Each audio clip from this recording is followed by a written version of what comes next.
And we are recording. Okay, thank you very much. I want to welcome everyone, panelists and attendees, to the Operations Committee meeting for February 21st, 2021. To get things going, this is a virtual meeting of the Ops Committee for the MWPA, and pursuant to Executive Order N2920, issued by the Governor of the State of California. There will not be a public location for participating in this meeting, but any interested member of the public can participate telephonically or utilizing the dial-in information printed on the agenda.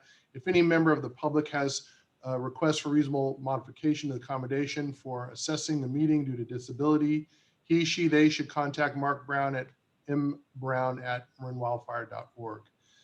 For those, when we go out to public comment, also for those who would like to comment, if you just raise your hand when we go out to public comment. For those joining by phone, if you use *9 to raise your hand and *6 to mute and unmute. So we're calling the meeting to order. I believe it was at 1:05. And if we could do the roll call, please, Mark. Absolutely. Bolinas Fire. And George Krakauer here. oh, George, you are here. Great. Thank you. Yep. City of Santa Fe. Darren White here. City of Larkspur. I'm here, Dan Schwartz. Thanks, Dan. County Marin. Jason Weber. Inverness PUD. Tim Fox. Kentfield Fire. Mark Tomey. Muir Beach.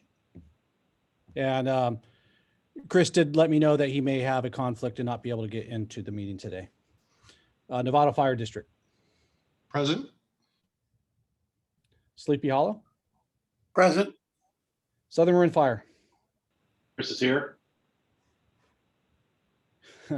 Marinwood. Here. City of Mill Valley. Al won't be here, but I'll cover for him. Okay. And in place of Kenny Stevens, welcome to the Operations Committee, Jesse Perry.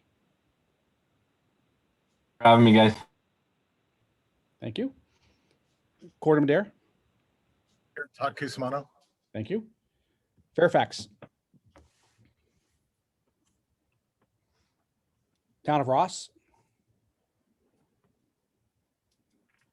And Town of San Anselmo. Here. You have a quorum present with 4 members missing. Okay, thank you very much. Item number 3, are there any agenda adjustments for today's meeting? Okay, I have none. So moving on to open time for public expression. The public is welcome to address the Operations Committee at this time on matters not on the agenda that are within the jurisdiction of the committee. Please be advised that pursuant to the Government Code Section 54954.2, the committee is not permitted to discuss or take action on any matter not on the agenda. Comments may be no longer than 3 minutes and should be respectful to the community. Please silence your cell phones during the meeting. Mute your microphone when not reporting out. Mark, do we have any public comment? I'm looking for any raised hands, and I'll kind of pause a little bit to allow for hands to be raised. And we do have one raised hand. Oops. Good afternoon. Go ahead and unmute yourself and you're free to go. Hey, so I am a longtime resident of Mill Valley, and I recently read a report by Daniel Kamen and Andrew Mills of University of Berkeley, California, studying the effects of electric microgrids in community-based rural communities. And I'm wondering if anybody has investigated that as a possible solution to help fire mitigation, so that there would be kind of like little smaller clusters of electric grids rather than, and it would reduce the need for so many power lines connecting homes to the main PG&E grids. Has that been discussed or explored at all? Bill, would you like me to address that at all, or would you like to? Yeah, Mark, go ahead. And We'll be very, very brief about it because, we'll try to avoid a back and forth dialogue, to be honest with you. But working closely with PG&E, their main goal to the microgrids is to help limit the number of and the scope of their public safety power shutdowns. But it has the net benefit of helping with ignitions, as you pointed out. And so they do keep us well informed as the fire service. In fact, was the meeting earlier today that they met with us to discuss that. So yes, we are engaged with PG&E at that level. Okay, thank you. Do we have any more comments? Looking for any further raised hands, and no, we don't. Okay, thank you very much. Moving on to executive officers report. So good afternoon, everybody. And I have to start with a very profound sense of appreciation to all the work that everybody's done. And I think you're going to hear some other thank yous going on today. But the amount of work that was behind putting together this work plan, 111 different proposals, close to $18 million worth of spending. We had the obviously the advisory technical committee doing the lion's share of the work of building the proposals, but we also had the ad hoc subcommittee for finance and operations building a spreadsheet that was vital in us being able to build this out properly. And then the ad hoc working group to really help steer how we would package this. So again, my profound thanks. I understand how much staff time this has taken, especially with some revisions that we had to ask for based on making consistent language across the board and then adjusting based on budgets. And we have learned much as we've gone through this process. And I do pledge to have a more efficient process next year that will take less of your staff time to develop next year's work plan. I'm going to skip any update on the wildfire status, as you guys are all well aware of what's going on. Just my observation is I've never seen the 100-hour and 1,000-hour fuel moistures plummet as fast as they are plummeting now. So we all hate to say this is going to be the worst fire season ever, but when it comes to fuel conditions, they're as bad as I've ever seen. We already in the 100-hour fuels, they are already below critical. And that is something that typically doesn't happen until August. And then with that, I'm going to introduce Ann Krelock, our brand new planning and program manager. Ann? Thanks so much, Mark. Hi, everyone. So Mark asked me to introduce myself very, very briefly. So my background is in, biological resources and environmental planning. I have a bachelor's in biological resources and a master's in environmental studies, which was a mix of environmental planning and natural resources management. I spent quite a bit of time studying actually disturbance in non-native invasive plants in open space lands. And I've spent many, many years, maybe 18, 20 years plus conducting nesting bird surveys ahead of vegetation management for stream maintenance work. I've trained a lot of crews on that, and I've trained a lot of junior biologists to do that work for me. I've spent around 18 years or so working on CEQA compliance, big picture strategy, nitty-gritty details as well. In 2016, 2017, I started working on fire-related work, specifically related to kind of climate adaptation and watershed management, water supply, water quality. I ended up really enjoying working with all these great people that I was meeting, that I went ahead and got certified as a wildland firefighter so that I could help with prescribed burns. So that's been a lot of fun as well. I also served on the fire recovery task force for the Walbridge and Glass fires in Sonoma County. And then when this position came across my desk, I felt like the job was just written for me. And so, here I am, and I'm excited to work with all of you and really increase the pace and scale of all this important work that you guys want to do. Thank you, Ann. And with that, I'm open to any questions from the committee. Any questions for Mark on his verbal report? Okay, seeing none. Mark, if you can go out to the public, see if they have any Questions, comments? Looking for any raised hands? Pausing a little bit and no raised hands. Okay, and welcome aboard. We are so happy that you're here.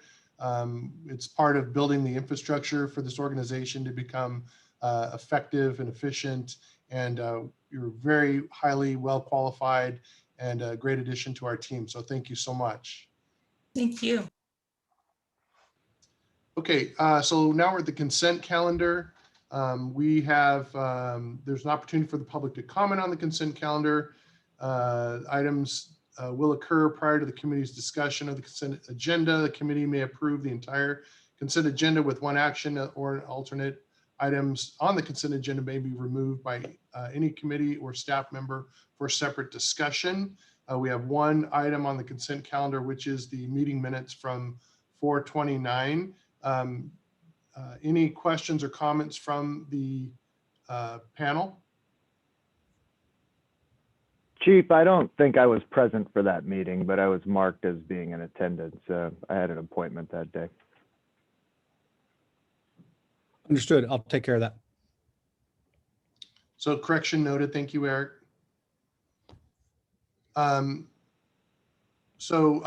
Mark, I think do we need to go out to the public on the consent calendar?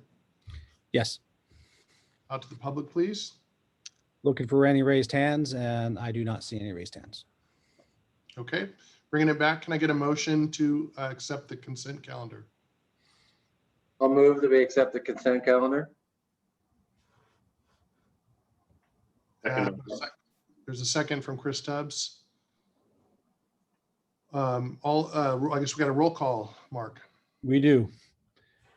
Bolinas. Yes. Thank you. City of Santa Fe. Yes. City of Larkspur. Yes. County of Marin. Yes. Inverness Fire. Yes. Kentfield Fire. Yes. Novato Fire. Yes. Sleepy Hollow. Yes. Southern Marin. Yes. Marinwood. Yes. Stinson Beach. Yes. Corte Madera.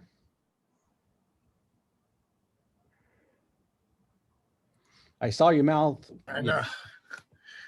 I'm having And- technical Yeah. difficulties, yes. And San Anselmo. Yes. 100% vote. Thank you. Thank you, everyone. Okay, so the next item is the 7A. So it's the MWPA draft work plan. And there's two items to this. There's a staff report that was put together by Executive Director Mark Brown, and then the draft plan itself. Before we get into this, I just want to really thank and recognize all of the work from the ATC committee. These were the folks that worked the real long hours, going over, meeting with their organizations, trying to capture those projects and plans that met the intent, vision, mission, values of this organization. And the work is being spread out over our 5 jurisdictions. There was over, as you heard Mark say, 111 plans and programs that were submitted that cover the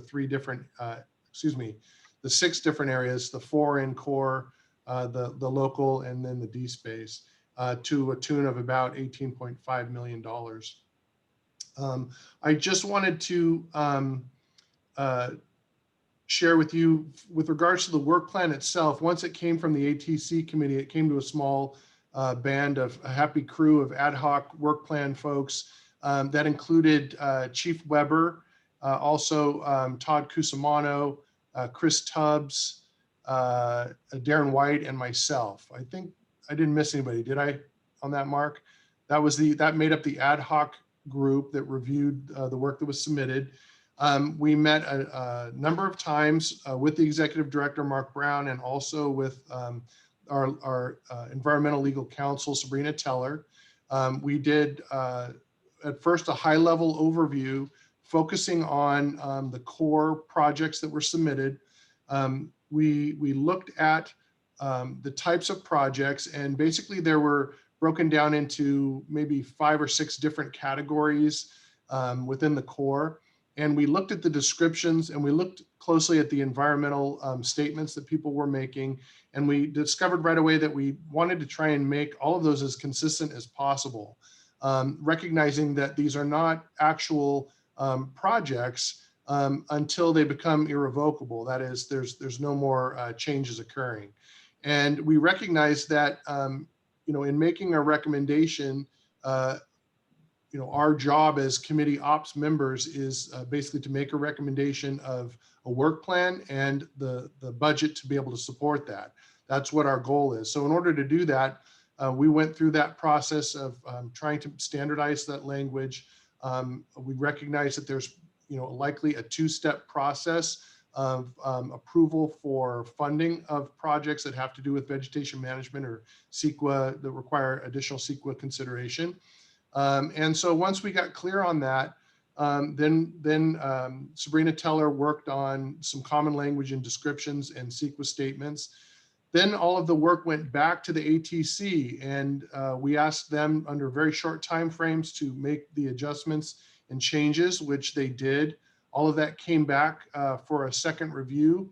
And then we really focused on, under the core functions, which ones of those core projects and programs do we need to take and set aside out of the core funding? That is, there's that mutual benefit across all agencies that we felt we could be supportive of as an agency and all pay for, and then adjust the core amounts down, because the way that the MWP is set up is that each agency gets their local funds, the 20% local funds, they get their 20% for their D space, and then that 60% core is broken down by 10% going to the administrative, no more than 10% administrative, and then the rest was to be divided equally amongst proportionally to the different cities and towns.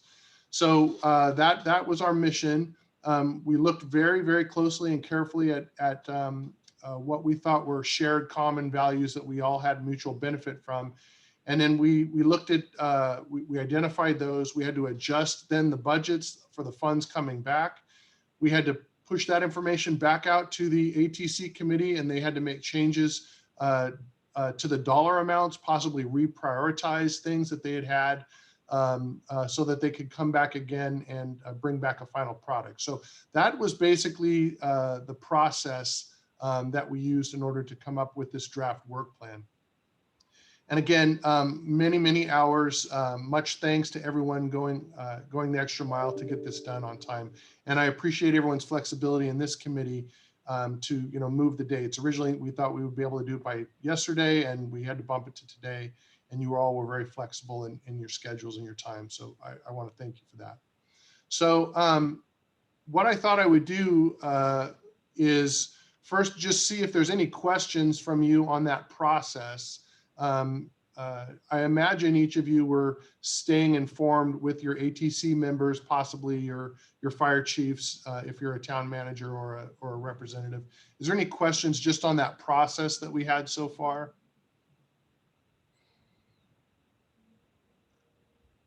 Okay, I want to just add then that while that group was working, we also had the ad hoc finance group that was led by Chief Tubbs, put together the revenue, the cost breakdown, and Chris, do you want to mention anything about how that came together? I think, Bill, you've kind of covered, at least conceptually, the process of following the ordinance, how we broke out those costs. But obviously, it started with a revenue estimate that we received from the county through Elisa, who manages our finances, and then based on that, we then ran those calculations, and then we evaluated the core projects against those remaining dollars. Thank you, Chris. So that was the process that we went through. It was several weeks of meeting back and forth. And I was really impressed by the submittals that people had. And I was impressed by the willingness to collaborate and cooperate, especially, central and southern Marin areas. where they're working with other cities and towns and jurisdictions to find that mutual benefit and share resources, et cetera. I thought that really came through. So what I would like to do is to do a screen share. And I'm just going to walk through a little bit more on the plan itself.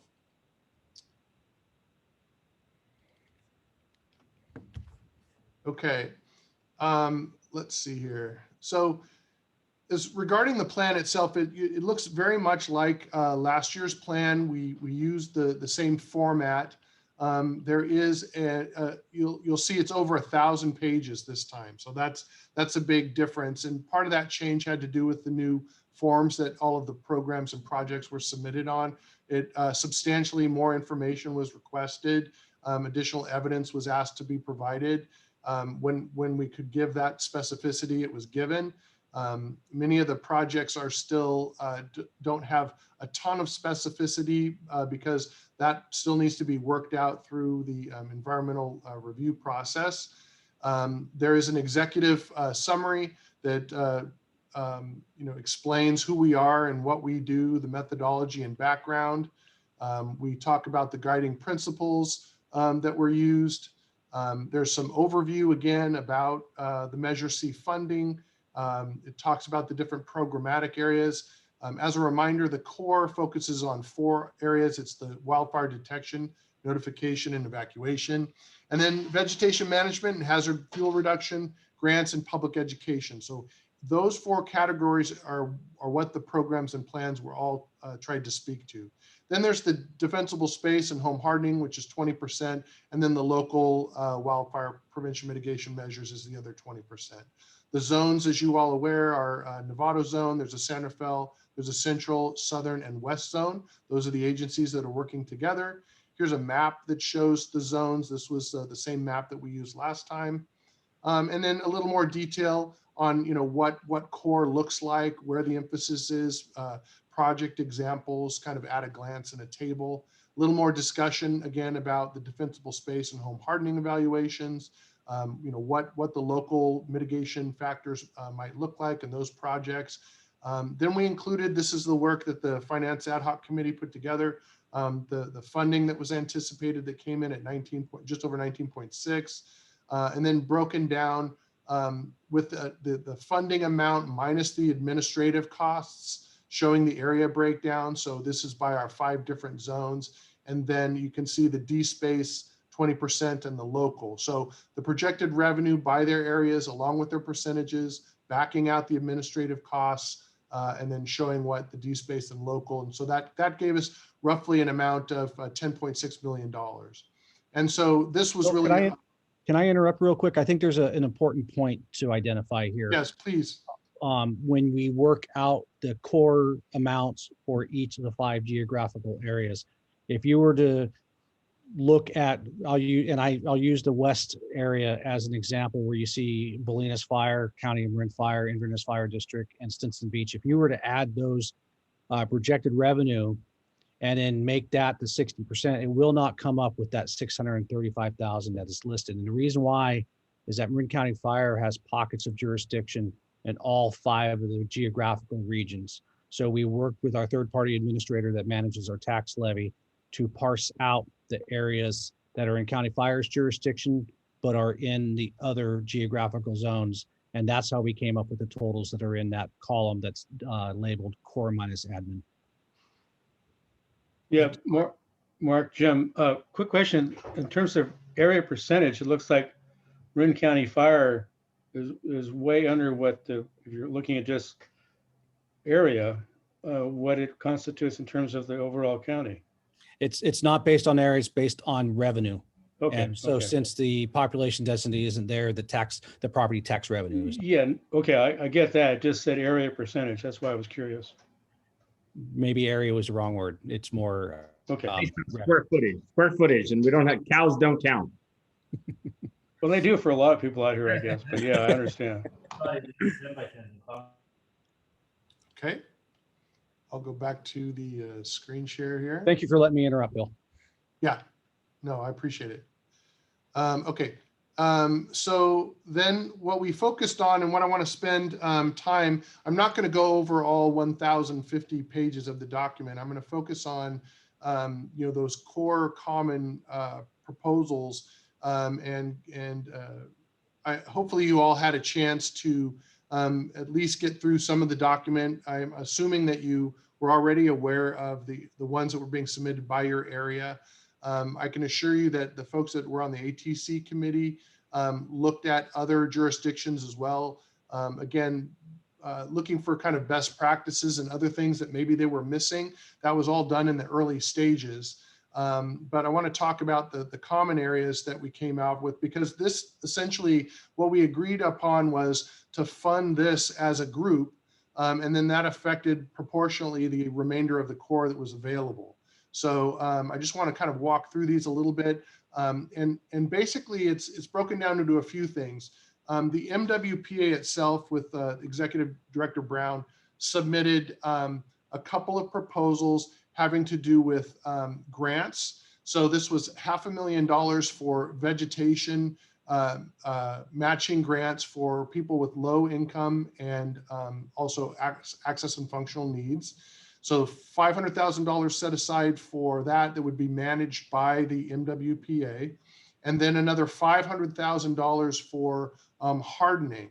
And I think I need to scroll down to actually see where those were listed here, Mark. And a correction, it's 250,000 each. Sorry, 250,000 each for a total of 500,000. Thank you. So here you can see is the home hardening, and then I'm assuming, yeah, here's the low income D space just above that for 250. So combined, it's 500,000. So so just as an example, we felt as a committee that this was central to the mission of the organization, that this was something that the administration of the MWPA was going to be responsible for administering. It's one of the 4 core functions. And it was something that we think was missing last year, but we just didn't have the infrastructure in place to be able to make this work. But this year we did. So just those 2 items that were submitted is $500,000. The next one that was submitted by the MWPA folks was the UC Master Gardeners public education position. And so this is a full-time position. And we had a proposal that was given to us from the Master Gardeners group. The original proposal had for one position and the supporting administrative support for that person for 2 years. So what you're seeing is 1 of 2 years of that funding. And this person is a professional. They're going to work with our landscape professionals and our homeowners to achieve the best possible defensible space. We envision them following up on, home evaluations to be able to, help with the speaker series, to work with Fire Safe Marin on an educational component, and they're going to report back to the MWPA. So there's going to be a reporting structure that's set up, and we're going to be able to direct that person's activities to be able to support the public and try and maximize their effectiveness and expertise. So that was just over $126,000. And then Mark, do you want to talk about the holdout, the other, I think it's approximately $500,000 that's not shown here, that's in your part of the budget? Absolutely. And there's an additional holdout as well of $75,000 for our ongoing Zone Haven evacuation platform. And then we'll use rollover money from 2021 for the evacuation study to roll into 21-22, and rollover money for environmental compliance for some broad projects that will have Panorama do for us. That's rolling over from 2021 to 21-22. And then we set aside $500,000 for the following categories.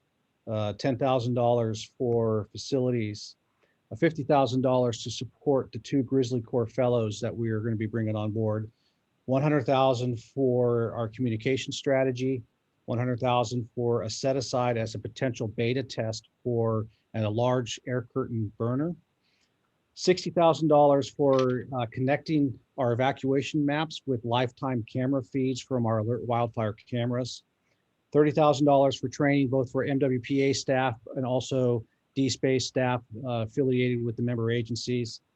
With the potential of having to manage grants and also needing to hire extra personnel for some limited field work, we have $50,000 set aside for that. And then for research and development and contingency, we have $210,000. And we see that as being able to be nimble as new and emerging technologies come about. Okay. So I just want to pause here for a minute. There's additional ones that we all agreed upon, but I just want to pause for a minute and see if there's any questions from any of you panelists about those items that we've talked about so far.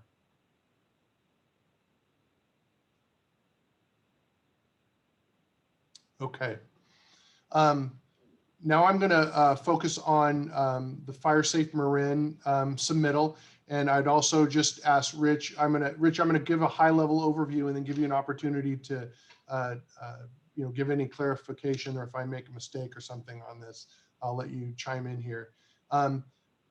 First and foremost is basically Fire Safe Marin submitted 18 projects, proposals, programs to us.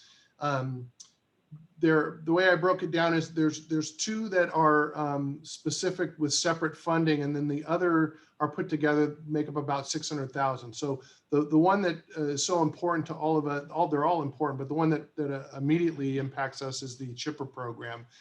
There is one. So sorry, I want to share my screen. Okay. So I'm here at the chipper program. This was submitted by Fire Safe Marin. And again, they're going to help us run and organize and coordinate all of the different chipper activities so there's a benefit to all of the areas. This is divided out proportionately amongst the areas. This is already underway in terms of funding from last year's program going forward. And this will take us through the end of 2021 to 2022. And it's $1,150,000.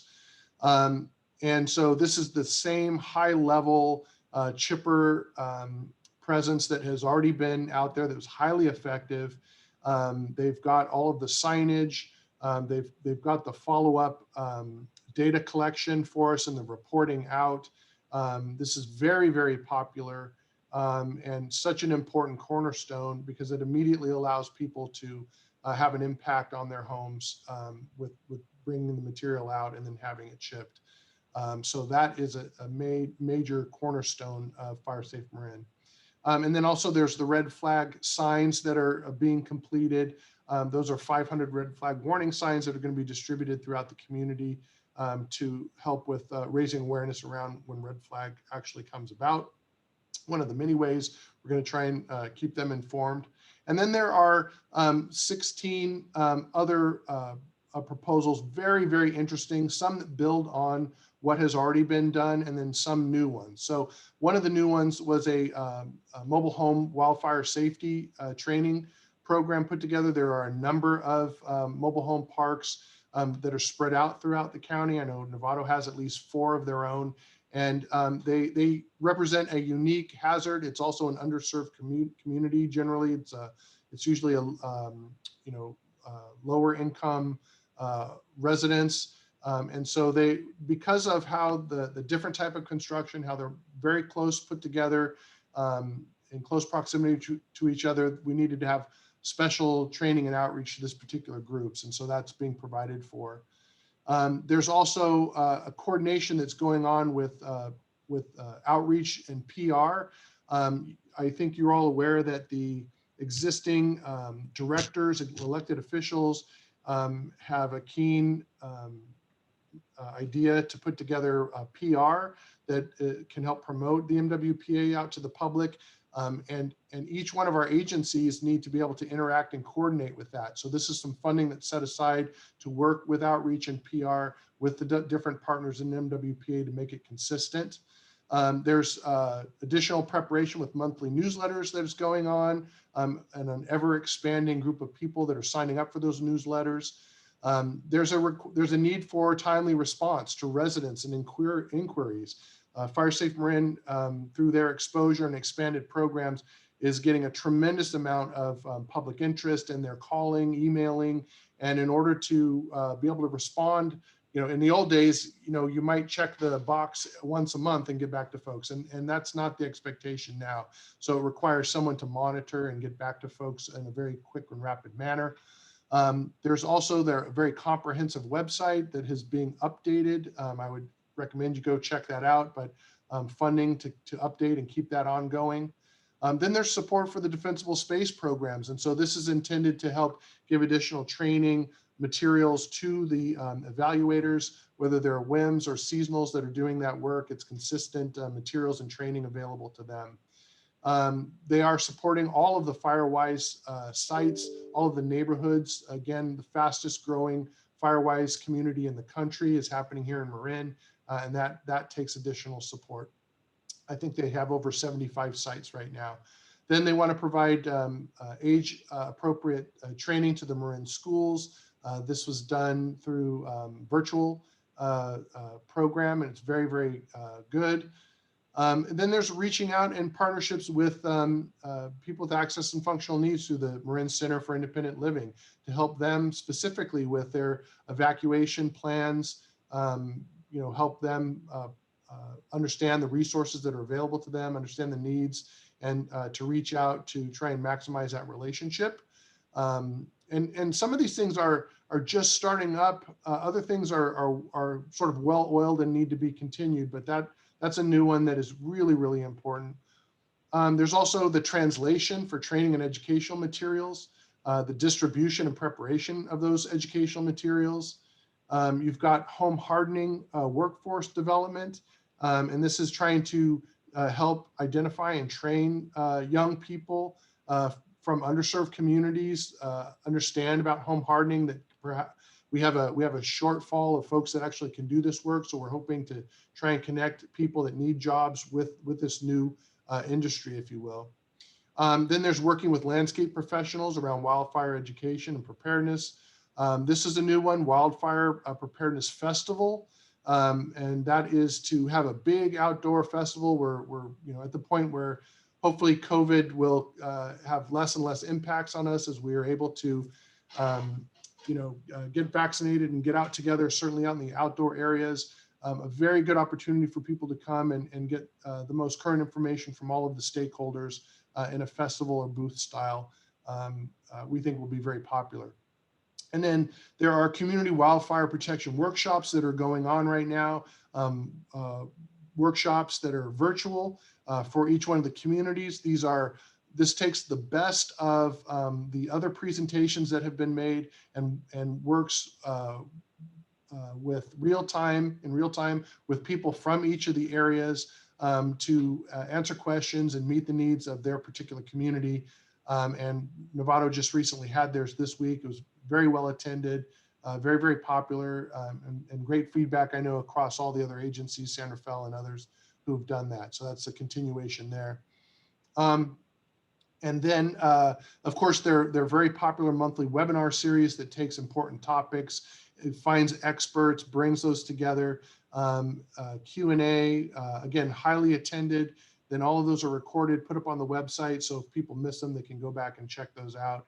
And then this one is not a FireWise one, but this one was critical.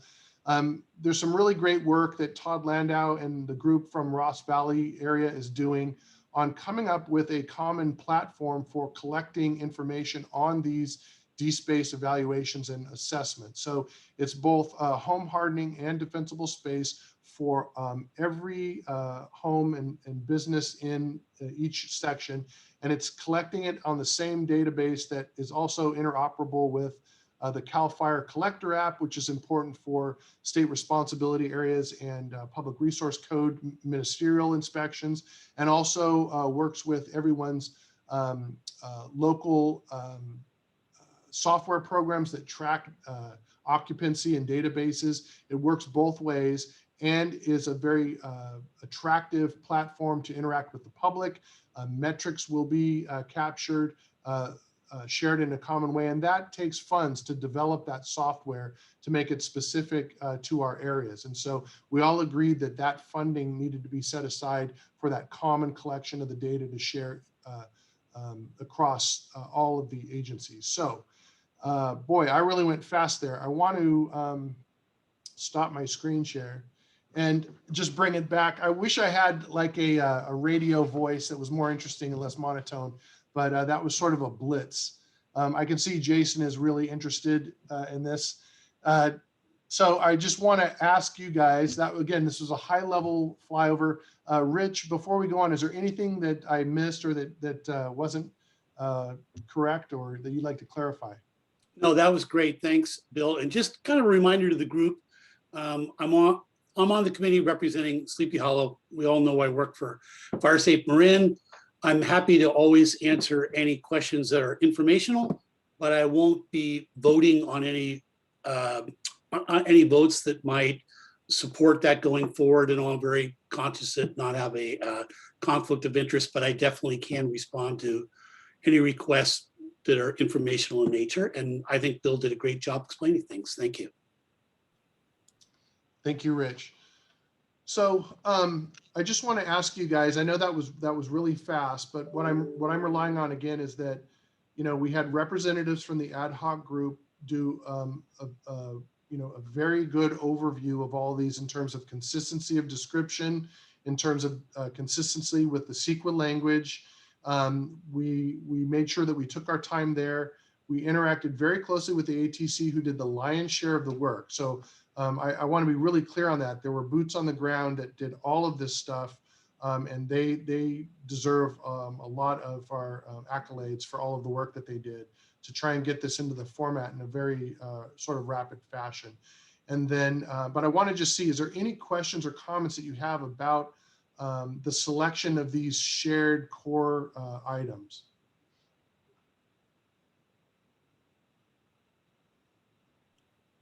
I think you covered it, Bill. Thank you. Okay. I think what I would like to do before we move on just to this next section, comments is I'd like to go, Mark, out to the public and just see if they have any questions about this first phase of the work plan presentation. I just pulled a Weber and was starting to talk with my mute, but just had to throw that out there, Chase. Looking for raised hands, and we do see raised hands. And so, Julie McMillan, welcome. Please unmute, and you're good to go. Thank you. Hi, guys. I'm just wondering why there's 16 categories under the Fire Safe Marin that are all 37188. That seems kind of coincidental. And I'll take that. We when Rich packaged them all together, all 16 were considered a package deal at $595,000. But in order to make the spreadsheet work right, I needed to divide by 16 and come up with that total. Okay, I'm just anticipating questions at the board level about the specificity of each one of those categories. So I would just add, Julie, some of the funding, the way, so Fire Safe Marin has their own accounting and are subject to the audits. And so, a lot of the funding too, it goes into, it takes people to do this work. It takes, they have jobs, they break out roles and responsibilities. They keep track of the amount of time that they spend on different projects and stuff. And so this is what they've determined, that it takes these bodies to be able to work on these projects as they roll these things out. And so a lot of, not a lot, but some of the funding that makes up that 600K is actually, the salaries that go into the people that do the work. And so this was the level of detail that was provided at this time. And we accepted that. For the last fiscal year, the level of accounting and specificity in the invoicing from Fire Safe Marin has been impeccable. They've shown the hours associated to the individual projects very accurately and consistently.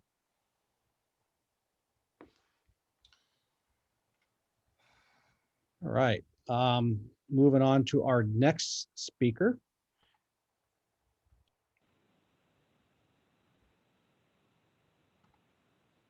Good afternoon, Stephen. Please unmute yourself and you're good to go. Good afternoon. I just want to make a comment that, again, you all are really outstanding. It's an impressive amount of work that has been done, detail, the thinking, the planning. It's something we can all be proud of. And thank you for very much. Thank you, Stephen. Thank you, Stephen. Any more questions at this point, Mark, from the public? No further raised hands, Bill. Yeah, there's one other item that I didn't include that I meant to, and that is there was also a long discussion about helping to fund a regional disaster preparedness coordinator. And so this was something that came originally, there was some funding that was available for this on a limited term through grants. And we were looking for more of a long-term commitment to be able to support this role. And there is a lot of crossover with regards to disaster coordination preparedness from different neighborhoods. That just runs the spectrum of different programs from Get Ready, the NRGs, the CERT programs, helping the public with the kids, the education, et cetera. And so we felt that this is a really important position, and it was having trouble getting funded in other than kind of fits and starts. And so we felt that proportionately there was enough for this person to do interacting with MWPA, specifically in the public having to do with wildfire preparedness and prevention, that we thought we could fund it at I believe a 30% level. And so the group, after a lot of discussion, including support from the city managers groups and the fire chiefs, felt that that was an appropriate support position. And you're going to find in some of these other submittals that people made, whether they're for NRG support positions that can do a dual function in an agency that can help with their local neighborhood coordination, but also on the wildland fire, as long as they account proportionately for the amount that they're doing with the wildland fire, that we found that to be acceptable. And so, we have thrown our support behind that. So that's how we got to this sort of 30% ratio. Any questions on that? Jason, you want to say anything else on that? Hey, Bill, no, I'm good. Thank you, buddy. Okay. All right. So any other questions on that particular item? All right. So hearing none, I'm just going to just get into, again, an even higher level just to show you how this is set up. So the rest of the program and projects are submitted by area. So what you'll see is sort of a summary from each. So this is just Nevada's. They have their core projects first that are lined up, having to do with, goat grazing, defensible space work, roadside evacuation, clearing, black point evacuation routes, additional chipper day monies, putting together CEQA and having biological services set up for open space areas across Nevada that are city-owned open space areas, and then additional Nevada chipping. So you can see that our sections are totaled up there with regards to core. And let's see. Yeah, with regards to the core. And then each one of the other areas are broken down the same way. You go into San Rafael's and they have their items broken out, coming down into the different areas. Let's see. You've got Central Marin's, and this is just. Were you intending to share right now? Your screen? Wow.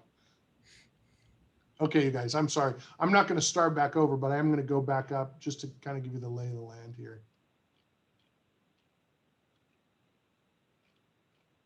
Okay, so after the area-wide proposals, it just goes by area. So it has Novato, and then you're going to scroll down. It has these as an overview, and then it goes through each one of the zones. And then lastly, it gets into the individual sheets. Let me see if, here we go. So for every area, it lists what they've got. And then we get down into the core proposals. And then these are the forms that were new to this year. And you can see that every single one of those projects and plans that were submitted have a description. And you guys are aware of this whole, what this looks like. All of the different pages that go into providing information about the various programs and projects. So if one wants to really drill down into each one, this is what will carry you through the rest of the 1,000 pages. So I can tell you that, on behalf of the ad hoc group, we did look at each of those. We had questions for the different section representatives. We recognize in some of those they've got, like I said, there's positions for, let's say, an NRG coordinator, but that NRG coordinator was going to also, be managing the grants that they want to do in those areas. So there's an understanding about a proportional cost for each one of those and an accounting if it was necessary. And our group, our ad hoc group, also looked at both the local and the D-space. Of course, the D-space evaluations are an expansion of what we've already done last year. People recognized there were other key enhancements that were required beyond just the bodies. Funding for other D-space might be the vehicles or the iPads that they use or whatever else that they needed. I believe it's in the Ross Valley. They recognized that some of their expenses with regard to their D-space didn't entirely get funded by the amount of money that was available to them. So they went into their core funds to be able to cover that difference. And that's how they managed that. But the areas are basically going off the same programs that they did last year in terms of the collaboration and just expanding from there. So the amount for the D-space and for the local was really left to those organizations to do. And so it's important that they maintain their autonomy, their ability to know what's most important in their community and to be accountable to their community for those things. And so the ad hoc committee felt like they could support the recommendations that were coming up from the cities and towns and fire districts around those items. So are there any questions? I see Jim's got a question, Mark. And actually, if I can interject while you're talking about the local mitigation and D-space, it's important to acknowledge that those funds are not to supplant anything that organizations and agencies had already been doing. Yeah, So, Jim's got a question. Just regarding local, I obviously have not gone through all 1,000 pages, but I was just skimming the local projects, and I see that for Inverness, we've got Inverness Bridge Association evacuation route clearing, Jason, and that's actually not in Inverness. So I'm not sure how to. That excellent. I think we got that fixed. Yeah, thank you for catching that, Jim. I caught that when we made the table. We need to make the adjustment, but I left it in there to see if you guys are paying attention. So yeah, I just didn't want to get billed for it. Thank you very much. Helping you out, Jim.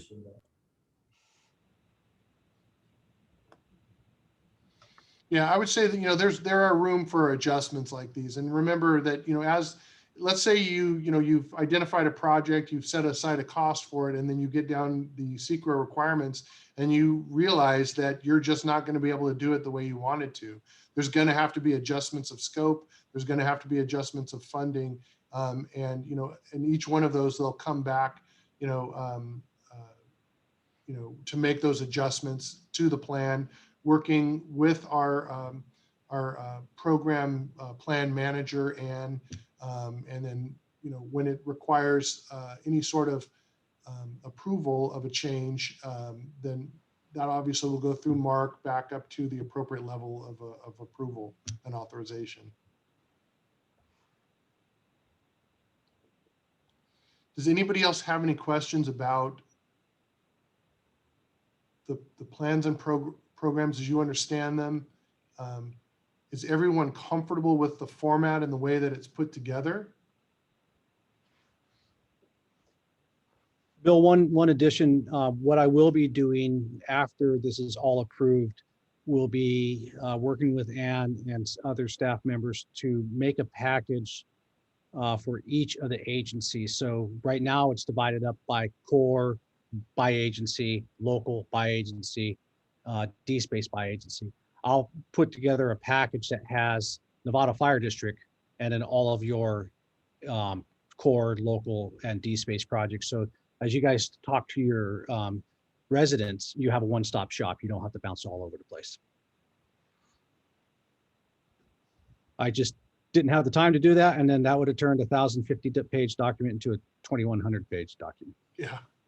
I mean, I can tell you from our standpoint, when we went through our work plan items, we shared those with the board. We vetted them here, shared them with the board. They supported an agreement before we brought those forward.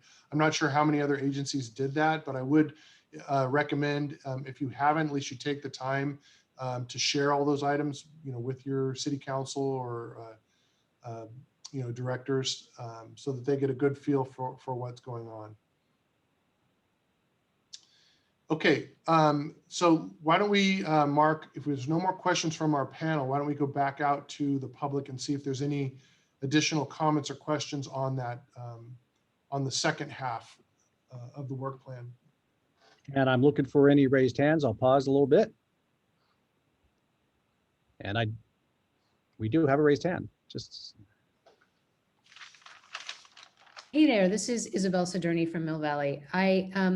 This may fit into more of a general plan, but I have been reading and getting kind of a buzz around the community about how they can participate in creating a safer environment for the community. And there's also a little bit of anticipation of possible announcements of reduction in water consumption. Is there some coordination between you and the water district around that, or should we anticipate that?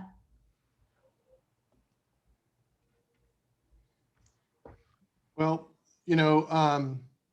so you're saying, are you saying like if any of these programs and projects have an impact on the water, or just because kind of more in, I guess, like in coordination with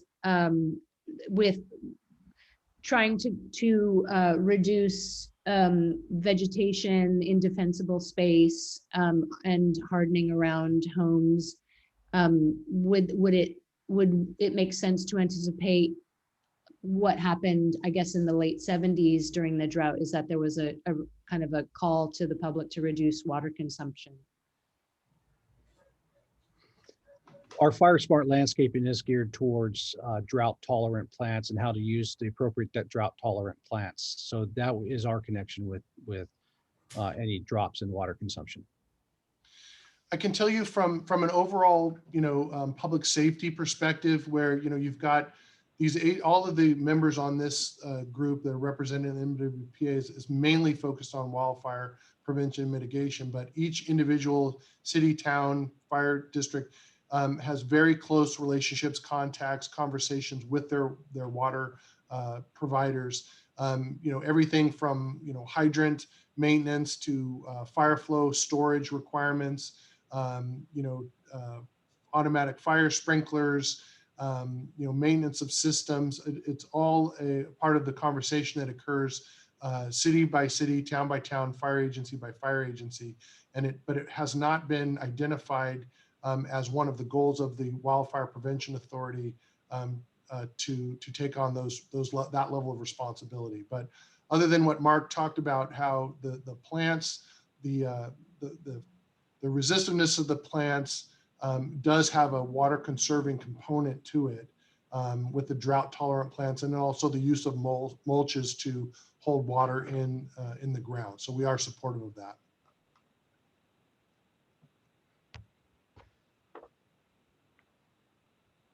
Okay, any other questions, Mark, from the public? I see no further raised hands. Okay. So, this is the point now where our job as a ops committee is to recommend to the elected officials group a work plan and the cost, the budget to be able to fund that. Through the work of the ATC, the ad hoc groups for both finance and the work plan have brought this forward to the entire group. And we are, as your ad hoc members, recommending that that this be brought forward under a full recommendation for authorization to the elected officials. Keeping in mind that this is a multi-step process whereby we have to demonstrate when we have programs and projects that have CEQA implications, that we can demonstrate that we're meeting the guidelines and the requirements before they become irrevocable or before we can't change or stop them from going forward. So, again, I would just like to say on behalf of the ad hoc group, and I think Chris on behalf of the ad hoc finance, that we want to thank everybody for their work, and we are recommending to this group authorization to make the recommendation to the elected officials on this draft work plan and budget. So is there any other discussion before we take a motion? Yeah, Bill, one item just for the group is that on the Southern Marin proposals, Mark has reminded me that we'll need to make an adjustment down of $210,000. So we'll just rescale those. So that would be an amendment, I think, to what you're proposing. All right. So I haven't made a proposal, but was that a proposal, Chris? Yeah, I'll make a proposal that we adopt the work plan as presented today with an adjustment in the Southern Marin core proposals of $210,000 less. And I'll second that. Corder. Is there any other discussion? We have a motion and a second. And I just want to make sure, Mark, so does that capture exactly what we're required to do? That it's a work plan and the budget to fund it? Is that correct? That is correct. Okay. So we have a motion on the second. Is there any other discussion? And then the reminder to edit the move Inverness from the Inverness Park project from Inverness to Marin County Fire in the local, and also to allow any editing of typos, such as there's a typo in the table of contents that I need to fix. Thank you, Mark. I'm always happy to help out County Fire, but. All right, as amended. We have a motion and the second. Doesn't look like there's any further discussion. We've already got out to the public. Is that correct, Mark? We have. Okay. So if we can do a roll call vote. Salinas Fire. Yes. City of Santa Fe. Yes. City of Larkspur.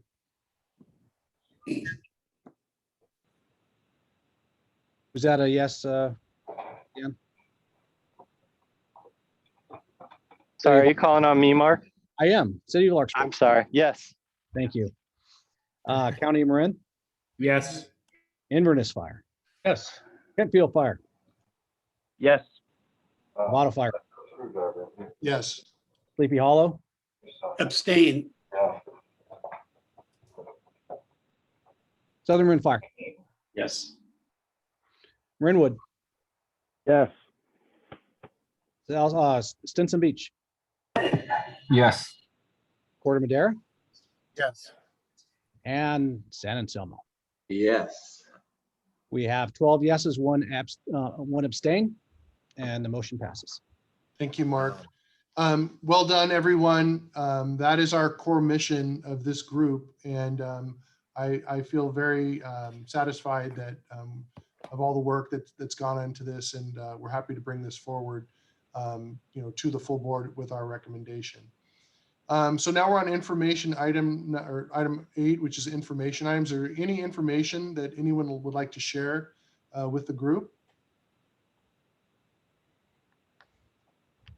All right. I think just in alignment with our mission and to capitalize on grant funds, the counties collectively submitted over 5 CAL FIRE grants that were recently announced, and I don't have the dollar totals, but I do know it's several million in grant funds. So, you know, we said we would pursue grant funds even after receiving the Measure C funding, and I just want to acknowledge that. Appreciate that. And yes, Rich. Oh, sorry. Just want to make sure, were you finished? Yeah. Okay, good. Just want to point out that the chipper program started this week and the enrollment is down just a little bit, which is natural for the time of year and it's just getting started. But I would encourage all of you to help us get the word out within your community so we can really get out there and get this really great service going. Thanks a lot. Those who are getting it, we're already getting a lot of positive feedback. So there's a plus there. And if I may add, as far as an information item related to public education is, we've had 3 out of our 5 community workshops. They've gone very, very well. And just a reminder that we have Southern Marin's 5 days from now, Wednesday of next week, and then Ross Valley's on the first Wednesday of June. Anyone else? Information item. You know, since Jason, you talked about the grants that you had submitted for, I think Chris's organization has submitted for a few as well. Chris, didn't you? Grants? Yeah. That's correct. Yeah. And Nevada Fire had also, we had submitted for, and this is before the MWPA was even formed. We're still haven't received word back, but we went for a FEMA hazard mitigation grant for hardening, 75-25% match for $3 million, and it's still pending. So that's out there as well. Okay. All right. That's it for information items. No, item number 9, or excuse me, should I go? I have to go out to the public. Out to the public for information. And I'm looking for any raised hands. I'll pause. No raised hands. Great. Item number 9 is committee members request future agenda items. You know, what I want to try and do each time is give an update on the Zone Haven and, you know, the evacuation plans and any other presenters and things. If you have folks that you would like to present to this committee, please let me know. We'll reach out to them and get them on the agenda. You know, any opportunity to do that is very welcome. So we'll continue to do that. We just didn't have any this time around. Any other future request agenda items from the panel? Mark, will you go out to the public, please? See if the public has any thoughts on future agenda items? I do not see any raised hands. All right. Then if I can get a motion to adjourn. I'll move to adjourn, Jim Fox. Second, County. All right. Very good. We don't have to do a vote on that, do we? Okay. No. Everyone, thank you so much. I hope you have a great weekend. Enjoy the nice weather and be safe out there. Take care, everybody. Good job, everybody. Thank you. Have a good weekend. Thank you. Thank you. Thanks, Bill. Thanks, Mark.